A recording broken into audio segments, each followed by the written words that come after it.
Район үзәк дәваханәсендә чираттагы сәламәтлек мәктәбе.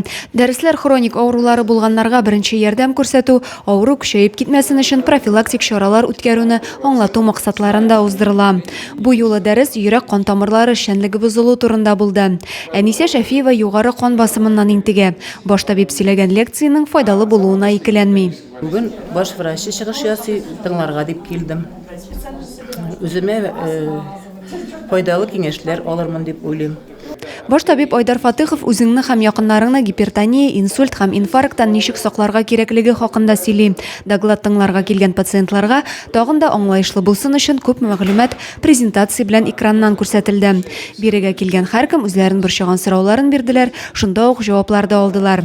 Үзәк дәвахана каршындагы сәламәтлек мәктәбе дәресләре киләчәктә дә оештырылыр дип планлаштырыла. Адилә Бурханова, Александр Тимофеев, Максим Майоров, Зей хәбәрләре.